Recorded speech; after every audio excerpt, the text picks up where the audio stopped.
తెనాలిలో కానిస్టేబుల్ పై దాడి చేసిన గంజాయి బ్యాచ్ ను రేపు జగన్ పరామర్శించేందుకు వెళ్లడం వివాదాస్పదమవుతోంది. నేరస్తుల్ని పరామర్శించడానికి సిద్ధమైన జగన్ పై కూటమి నేతలు ఆగ్రహం వ్యక్తం చేస్తున్నారు. రాజకీయ లబ్ధి పొందడానికి యత్నిస్తున్నారని మండిపడుతున్నారు. ఒక్కొక్కరిపై పదుల సంఖ్యలో కేసులున్న నిందితుల ఇళ్లకు ఎలా వెళ్తారని ప్రశ్నిస్తున్నారు.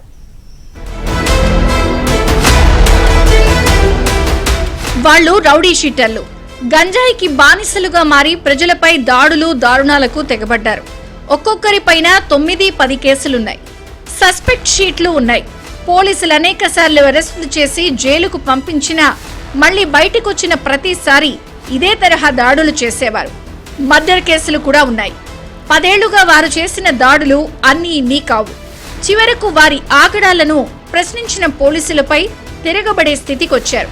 ఇది తెనాలిలో ఒక పోలీస్ కానిస్టేబుల్ పై దాడి చేసిన వారి నేరాల చిట్టా. అలాంటి నేరస్తులను పోలీసులు దండిస్తే దాన్ని రాజకీయ కోణంలో వివాదం చేసేందుకు వైసీపీ నేత జగన్ రెడీ అయ్యారు.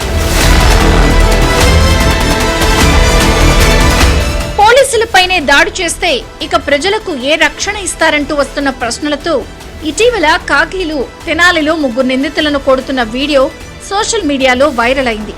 దీనిపై కొంతమంది మంచి పని చేశారని కితాబివ్వగా, వైసీపీ నేతలు మాత్రం దళిత మైనారిటీ కార్డులు వాడుతూ రౌడీ షీటర్లను సస్పెక్ట్ షీట్ గా ఉన్న వారిని వెనకేసుకురావడం చర్చనీయాంశంగా మారింది. మంగళవారం జగన్ రెడ్డి ఆ రౌడీ షీటర్ల ఇళ్లకు వెళ్లి పరామర్శించేందుకు సిద్ధమయ్యారు. దీంతో టీడీపీ నేతలు జగన్ పై తీవ్ర స్థాయిలో మండిపడుతున్నారు. అంతేకాకుండా జగన్ వెళ్లి పరామర్శించే నిందితుల వివరాలను మీడియాకిచ్చారు. రౌడీ షీటర్లు వేము నవీన్, చేబ్రోలు జాన్ విక్టర్, దోమ రాకేష్, షేక్ కరీముల్లాలు తెనాలిలో 3వ టౌన్ పోలీస్ స్టేషన్లో విధులు నిర్వహిస్తున్న కానిస్టేబుల్ కన్నా చిరంజీవిపై దాడికి పాల్పడ్డారు.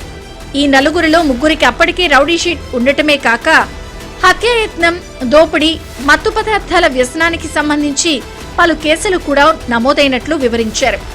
ఇందులో వేము నవీన్ పై 10 కేసులు, జాన్ విక్టర్ పై 10 కేసులు, రాకేష్ పై 9 కేసులు, షేక్ కరీముల్లాపై 1 కేసు ఉంది.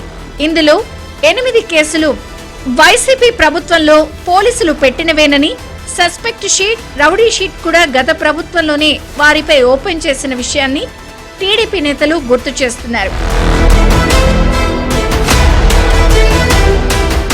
జగన్ హయాంలో తెనాలిని గంజాయి అడ్డాగా మార్చేశారని మంత్రి నాదెండ్ల మనోహర్ అన్నారు.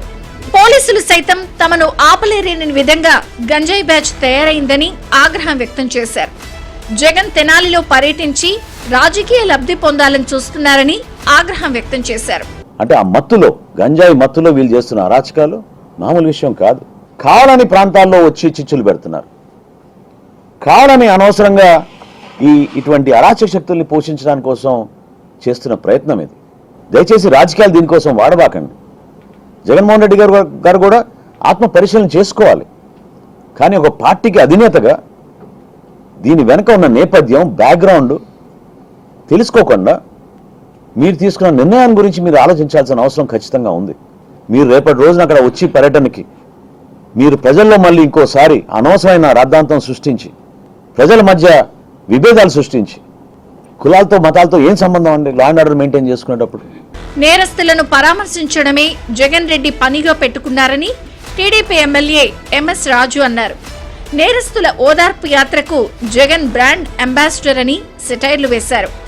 రౌడీ షీటర్లకు వంత పాడుతూ గంజాయి ముఠాలను ప్రోత్సహిస్తున్నారని మండిపడ్డారు. ఒక రాష్ట్ర ముఖ్యమంత్రిగా పనిచేసినటువంటి వ్యక్తి గంజాయి ముఠాలకి, రౌడీ షీటర్లకి, సంఘ విద్రోహ శక్తుల్ని పరామర్శకు వెళ్లడం, ఇది జగన్మోహన్ రెడ్డి యొక్క నేర చరిత్రకు, నీచ మనస్తత్వానికి ఇంతకంటే నిదర్శనం అవసరం లేదు. కవిడు వ్యక్తిన నేరస్తులకి కులాన్ని ఆపాదిస్తూ సాక్షిలో అసత్యపు మాటలు రాస్తూ దళితుల్ని నమ్మించేటువంటి ప్రయత్నం. ఇంతకు మించి దిగజారనుకున్న ప్రతిసారి జగన్మోహన్ రెడ్డి ఇంకా దిగజారుతూనే ఉన్నాడు. తెనాలిలో రౌడీ షీటర్ల ఇళ్లకు వెళ్లారు గుంటూరు జిల్లా రూరల్ ఎస్పీ సతీష్ కుమార్. వాళ్ల కదలికలపై కుటుంబ సభ్యులను అడిగి వివరాలు సేకరించారు. రౌడీ షీటర్లు సత్ప్రవర్తనతో మెలగాలని సూచించారు. రాత్రి 8 గంటల్లోగా ఇళ్లకు చేరుకోవాలని ఆదేశించారు. ఇతర ప్రాంతాలకు వెళ్లే రౌడీ షీటర్లు తమ పరిధిలోని పోలీస్ స్టేషన్లో సమాచారం ఇవ్వాలన్నారు ఎస్పీ సతీష్ కుమార్. చేసిన తప్పులే మళ్లీ చేయొద్దన్నారు.